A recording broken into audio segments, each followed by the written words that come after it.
A gente passa a estudar agora os princípios de direito administrativo. O direito administrativo, ele não é um direito codificado. Em verdade, ele é um direito constituído a partir de uma legislação esparsa. Por isso, os princípios eles ganham uma importância ímpar nesse ambiente. E o que eu quero dizer quando eu digo que o direito administrativo ele não é codificado? Observe o seguinte: um ramo do direito, o direito civil, o direito do trabalho, enquadra-se, a depender das suas características, em uma das seguintes fases evolutivas. Ele pode ser uma legislação esparsa, uma consolidação ou uma codificação. O ramo do direito vai se encontrar na fase de legislação esparsa, geralmente quando acaba de nascer ou quando está no início da sua fase evolutiva. É o caso, por exemplo, do direito ambiental. Já a consolidação ocorre quando o legislador já toma a iniciativa de fazer uma compilação de todas as leis que falam sobre o tema e ele agrupa essa legislação. Esse grupo de leis e artigos é chamado de consolidação. É o caso, por exemplo, do direito do trabalho, que tem a CLT e a consolidação das leis trabalhistas. E por fim, na última etapa evolutiva, o ramo do direito se encontra na codificação, que é a última fase. Aqui, tudo é unificado em um só código, como é o caso do direito civil, por exemplo. Os princípios eles possuem uma dupla finalidade. Eles têm uma função hermenêutica, já que eles auxiliam na interpretação das normas. Eles também possuem uma função integrativa, já que visa preencher também lacunas. A gente passa a estudar agora cada um dos princípios. Tá? Vamos começar pelos supraprincípios de direito administrativo. Há dois supraprincípios que, como o próprio nome diz, são pilares de sustentação de todo o direito administrativo. Os dois princípios aqui são o princípio da supremacia do interesse público sobre o interesse privado e o princípio da indisponibilidade do interesse público. Quanto ao princípio da supremacia do interesse público sobre o interesse privado, a gente tem o seguinte: segundo esse princípio, o interesse de todos é mais importante do que o interesse individual. E nesse cenário, a administração pública, como gestora do interesse público, como gestora do interesse de todos, possui prerrogativas especiais. Isso porque gere um interesse mais importante do que o interesse de determinado indivíduo considerado isoladamente. Um exemplo de prerrogativa é a desapropriação por interesse público. Entretanto, como todo e qualquer princípio, esse também pode ser relativizado.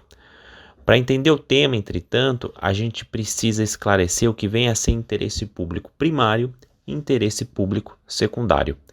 O interesse público primário é o interesse público propriamente dito, pois traduz o interesse da coletividade. Assim, neste ambiente, tem a administração todas as prerrogativas resguardadas pelo princípio da supremacia do interesse público sobre o interesse privado.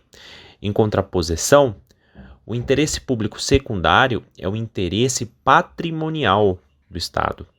Significa, então, que o Estado, como pessoa jurídica, nessa condição de pessoa jurídica, está preocupado com o seu patrimônio.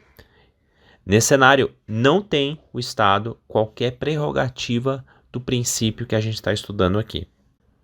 E como que funciona o princípio da indisponibilidade do interesse público?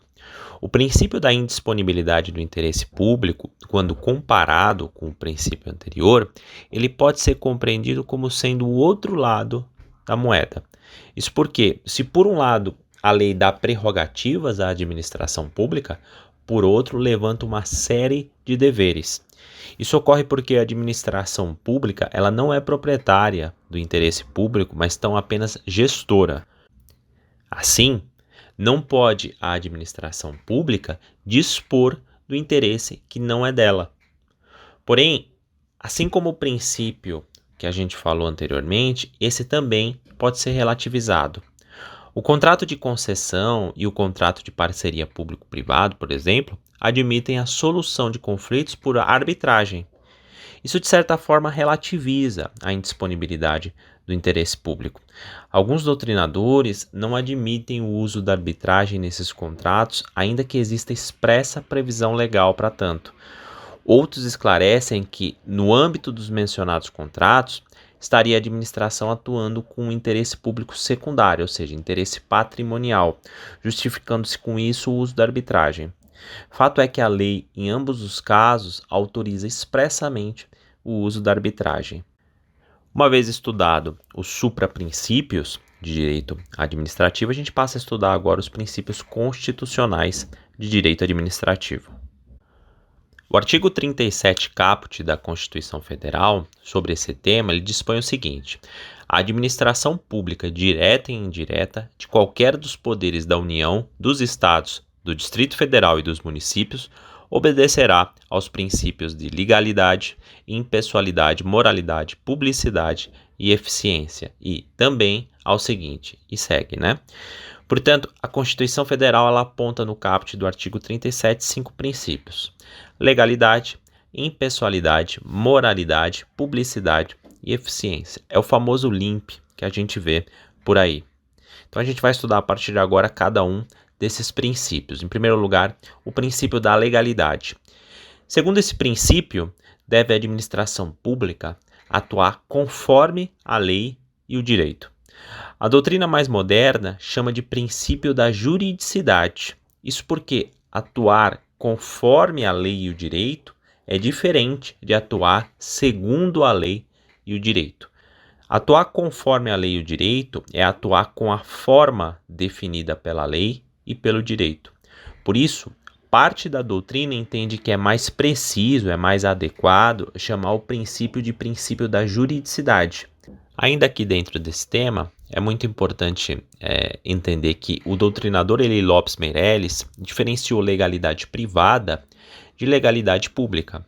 Legalidade privada é a legalidade sob a ótica do particular. Isso leva a um contexto de maior liberdade, porque o particular é que criou a lei. A gente precisa lembrar que o povo cria a lei, ainda que de forma indireta por meio de seus representantes. A gente fala bastante sobre isso no tema Direitos Políticos, estudado lá em Direito Constitucional desenhado.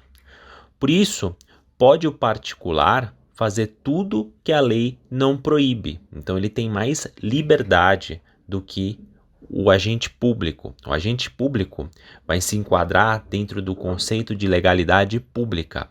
Legalidade pública é a análise da legalidade sob a ótica do agente público. O agente público pode fazer apenas o que a lei autoriza.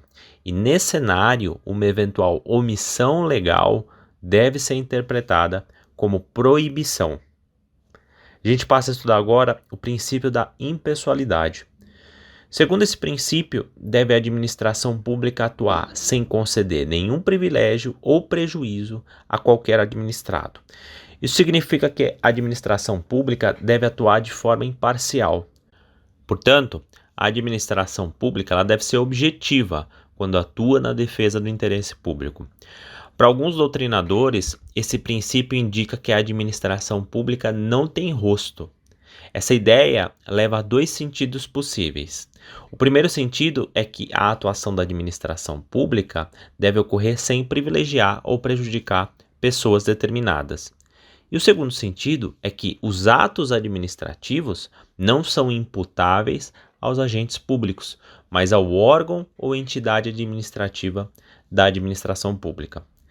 É a partir do segundo sentido, por exemplo, que é possível compreender por que não é possível colocar nome, símbolo de prefeito, governador, símbolo de partido em obras públicas. Justamente porque os atos administrativos não são imputáveis aos agentes públicos, aos partidos, mas ao órgão ou entidade administrativa da administração pública. A gente passa a estudar agora o princípio da moralidade. Moralidade é o dever de atuação respeitando a ética, probidade, lealdade e boa-fé.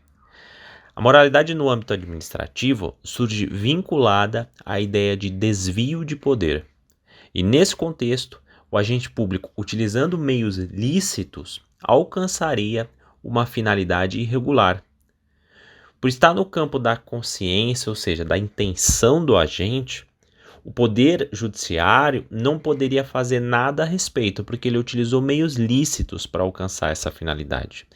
Para que esse tipo de conduta pudesse ser controlado pelo Poder Judiciário, o desvio de poder passou a ser visto como hipótese de ilegalidade. Um exemplo desse princípio bastante cobrado aí em provas é a súmula vinculante número 13, que proíbe o nepotismo, que é a nomeação de parentes para cargos públicos. Essa súmula diz o seguinte: a nomeação de cônjuge, companheiro ou parente em linha reta, colateral ou por afinidade até o terceiro grau, inclusive, da autoridade nomeante ou de servidor da mesma pessoa jurídica investido em cargo de direção, chefia ou assessoramento para o exercício de cargo em comissão ou de confiança ou, ainda, de função gratificada na administração pública direta e indireta em qualquer dos poderes da União, dos Estados, do Distrito Federal e dos municípios, compreendido o ajuste mediante designações recíprocas, viola a Constituição Federal. A gente passa a estudar agora o princípio da publicidade. A Lei 9784, no artigo 2º, inciso 5, explica o que vem a ser o princípio da publicidade. O caput diz o seguinte: a administração pública obedecerá, dentre outros, os princípios da legalidade, finalidade, motivação, razoabilidade, proporcionalidade, moralidade, ampla defesa, contraditório, segurança jurídica, interesse público e eficiência. O parágrafo único diz que nos processos administrativos serão observados, entre outros, os critérios de... E aí no inciso 5 diz divulgação oficial dos atos administrativos, ressalvadas as hipóteses de sigilo previstas na Constituição. A divulgação oficial é a divulgação pelos meios apropriados. Contudo, existem algumas exceções previstas na Constituição. O artigo 5º, inciso 33 da Constituição diz que todos têm direito de receber dos órgãos públicos informações de seu interesse particular ou de interesse coletivo ou geral, que serão prestadas no prazo da lei, sob pena de responsabilidade, ressalvadas aquelas cujo sigilo seja imprescindível à segurança da sociedade e do Estado. Então aqui a gente tem uma primeira exceção. A segunda exceção relaciona-se à intimidade dos envolvidos. Para proteger a intimidade dos envolvidos, é possível atribuir sigilo ao ato. A partir do princípio da publicidade, surgem dois subprincípios: o princípio da transparência e o princípio da divulgação oficial. Pelo princípio da transparência, a gente tem que é dever da administração pública prestar informações de interesse dos cidadãos e não praticar atos sigilosos. E pelo princípio da divulgação oficial, a gente tem que é obrigação da administração pública publicar o conteúdo dos atos. Em direito constitucional, o direito fundamental da liberdade de informação para alguns constitucionalistas subdivide-se em direito de informar, de se informar e de ser informado. A gente fala bastante sobre isso quando a gente fala de liberdade de informação lá no curso de Direito Constitucional desenhado. Eu recomendo que você dê uma olhada na aula, caso você queira se aprofundar no tema. A gente passa a estudar agora o princípio da eficiência. Esse princípio ele foi introduzido na Constituição Federal pela Emenda Constitucional número 19. E esse princípio ele obriga a administração a atingir os melhores resultados. Há quem diga que atuar com eficiência seria equivalente a atuar com o máximo de celeridade, produzindo a maior quantidade e com a maior qualidade possível. E ao analisar o princípio sob esse prisma, a gente acaba associando o Estado a uma empresa. Aliás, o princípio da eficiência surge como marco importante do que a gente chama de administração gerencial, que é um reflexo da reforma administrativa que vem com a Emenda Constitucional número 19. Esse modelo de administração busca a eficiência, produtividade e a qualidade da prestação dos serviços públicos. E é interessante observar que o princípio da eficiência apenas positivou algo que já existia no ordenamento jurídico. É evidente que não se pode afirmar que antes do princípio da eficiência, a administração pública poderia atuar sem eficiência. Por isso, deve o operador de direito concluir que o princípio da eficiência sempre existiu, ainda que não positivado. A partir de agora, a gente vai estudar os princípios infraconstitucionais de direito administrativo. O artigo 2º da Lei 9784 descreve alguns princípios de direito administrativo. Ele diz o seguinte no caput: a administração pública obedecerá, dentre outros, os princípios da legalidade, finalidade, motivação, razoabilidade, proporcionalidade, moralidade, ampla defesa, contraditório, segurança jurídica, interesse público e eficiência. A legalidade, a moralidade e a eficiência foram tratadas como princípios constitucionais, eis que presentes também no caput do artigo 37 da Constituição Federal. O interesse público, por sua vez, foi amplamente analisado no âmbito do princípio da supremacia do interesse público. Além disso, há o princípio da autotutela que não consta no artigo 2º, mas sim lá no artigo 53 da Lei 9784. Portanto, nesse tópico, eu vou falar de alguns princípios que são os seguintes: finalidade, motivação, razoabilidade e proporcionalidade, ampla defesa e contraditório, segurança jurídica e autotutela. A gente começa pelo princípio da finalidade. Segundo o princípio da finalidade, todo ato administrativo deve ser praticado visando os fins de interesse geral previstos em lei. A finalidade pode ser compreendida como o objetivo a ser alcançado pela administração pública e traduz o atendimento aos fins de interesse geral. Pelo princípio da finalidade, a administração pública sempre deve agir visando a defesa do interesse público primário, que a gente já estudou nessa aula. Nesse contexto, é importante destacar que é vedado a renúncia total ou parcial de poderes ou competências, exceto se houver expressa autorização de lei. A gente passa a estudar agora o princípio da motivação. Todos os atos devem ser motivados pela administração pública, exceto nomeação e exoneração de cargos de confiança. Segundo esse princípio, a administração pública deve indicar os pressupostos de fato e de direito que determinaram a decisão. Sobre a motivação, o artigo 50, parágrafo 1º da Lei 9784 dispõe o seguinte: a motivação deve ser explícita, clara e congruente, podendo consistir em declaração de concordância com os fundamentos de anteriores pareceres, informações, decisões ou propostas que, neste caso, serão parte integrante do ato.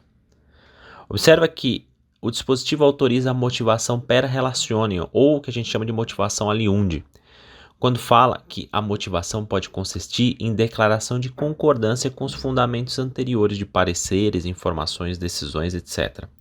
Aliás, a decisão poderá, inclusive, utilizar processo mecânico, por exemplo, um carimbo, um copia e cola mesmo, desde que não prejudique direito dos interessados. É o que está lá no parágrafo 2º do artigo 50 da Lei 9784, que diz o seguinte: na solução de vários assuntos da mesma natureza, pode ser utilizado o meio mecânico que reproduza os fundamentos das decisões, desde que não prejudique direito ou garantia dos interessados.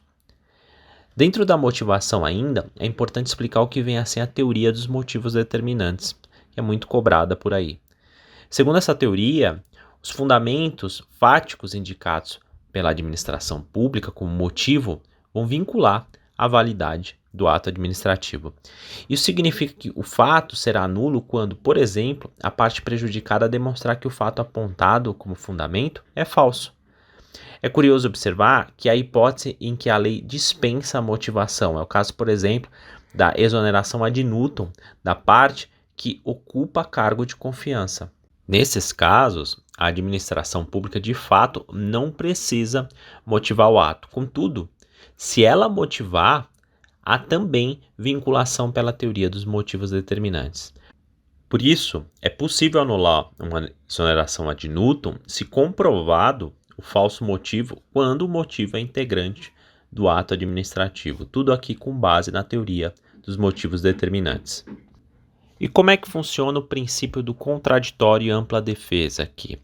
O princípio do contraditório e ampla defesa a gente estudou bastante, tá, de forma aprofundada lá no curso de processo civil desenhado. Então eu recomendo que você veja a aula sobre princípios fundamentais de processo civil lá do curso de processo civil desenhado, para você se aprofundar ainda mais no tema. A gente pode compreender o contraditório e ampla defesa como instrumento de garantia democrática do processo administrativo. Todo processo, seja ele administrativo ou jurisdicional, deve ter contraditório e ampla defesa sob pena de nulidade. Trata-se de um direito fundamental com expressa previsão lá na Constituição Federal, lá no artigo 55, que diz o seguinte: aos litigantes em processo judicial ou administrativo e aos acusados em geral são assegurados o contraditório e ampla defesa com os meios e recursos a ela inerentes. Em um primeiro momento, a gente precisa observar que contraditório é diferente de ampla defesa. Aliás, o próprio texto constitucional esclarece esse ponto, já que ele coloca ambos como coisas diferentes ao dizer contraditório e ampla defesa. Se fosse igual, ele colocaria ou contraditório ou ampla defesa se ele entendesse como sinônimo. Em verdade, o contraditório e a ampla defesa eles decorrem do devido processo legal. O contraditório ele pode ser formal ou substancial. Enquanto o primeiro consagra o direito de ser informado, cumulado com a possibilidade de reagir, o segundo, o contraditório substancial, implica na possibilidade de efetivamente influir na decisão. Portanto, o contraditório ele envolve duas garantias. A primeira delas é a ciência aos litigados de que contra eles corre uma certa demanda, sendo possível apresentar razões, defesa, etc., que a gente tem o contraditório formal. E a segunda garantia é a possibilidade da parte efetivamente influir na decisão, e aqui a gente tem o contraditório substancial. Garantir a ampla defesa, por sua vez, é garantir que a parte possa, por todos os meios legais e legítimos, apresentar a sua defesa e os seus argumentos. Observa, por exemplo, o que dispõe o artigo 38 da Lei 9784. Ele diz o seguinte: o interessado poderá, na fase instrutória e antes da tomada de decisão, juntar documentos e pareceres, requerer diligências e perícias, bem como aduzir alegações referentes à matéria e objeto do processo. O parágrafo 1º esclarece que os elementos probatórios deverão ser considerados na motivação do relatório e da decisão. E o parágrafo 2º dispõe que somente poderão ser recusadas, mediante decisão fundamentada, as provas propostas pelos interessados quando sejam ilícitas, impertinentes, desnecessárias ou protelatórias. O artigo 38, então, ele consagra aí um desdobramento da ampla defesa. Por fim, é muito importante lembrar que, segundo a súmula vinculante número 5 do STF, a falta de defesa técnica por advogado no processo administrativo disciplinar não ofende a Constituição. Isso significa que a participação do advogado ela é dispensável, ela é prescindível no âmbito do processo administrativo disciplinar. A gente passa a estudar agora o princípio da razoabilidade e proporcionalidade. No exercício da função pública, é imprescindível, é necessário a atuação moderada e racional do agente público. Esse princípio ele pode ser compreendido também como um limite imposto dentro do Estado democrático de direito àquele que assume a posição dotada de inúmeras prerrogativas, como a gente viu até agora. O agente público ele deve atuar com bom senso e coerência. A razoabilidade e proporcionalidade aplicam-se inclusive em relação à pena a ser aplicada. Aliás, aplica-se principalmente a ela, né? Isso significa que são aí princípios bastante aplicados no âmbito do poder de polícia e no âmbito do poder administrativo sancionador. A gente passa a estudar agora o princípio da autotutela. Em direito, quando a gente fala em tutela, a gente lembra imediatamente do caso de alguém buscar a tutela do Estado para pôr fim a uma lide, a um conflito de interesse. A busca da tutela do Estado, nesses casos, ocorre por meio da jurisdição, do exercício da jurisdição, que é um tema que a gente já estudou bastante aqui no curso de Processo Civil Desenhado. Entretanto, como consequência imediata da separação dos poderes e independência funcional, a administração pública ela tem uma prerrogativa, ela tem a autotutela. Ela não precisa buscar o Estado em alguns casos. Observe o que dispõe o artigo 53 da Lei 9784. A administração pública deve anular seus próprios atos quando eivados de vício de legalidade, ou pode, faculdade aqui, tá? Revogá-los por motivo de conveniência ou oportunidade, respeitados os direitos adquiridos. O princípio da autotutela, portanto, ele autoriza o controle interno feito pela administração pública, ou seja, o controle feito pela administração pública dos seus próprios atos. Em verdade, pelo princípio da autotutela, a administração pública pode anular os seus atos ilegais ou revogar seus atos por critério de conveniência e oportunidade. Não é necessário recorrer ao Poder Judiciário, por isso que a gente fala em autotutela. A anulação envolve problemas de legalidade no ato administrativo, ao passo que a revogação guarda relação com o mérito do ato administrativo.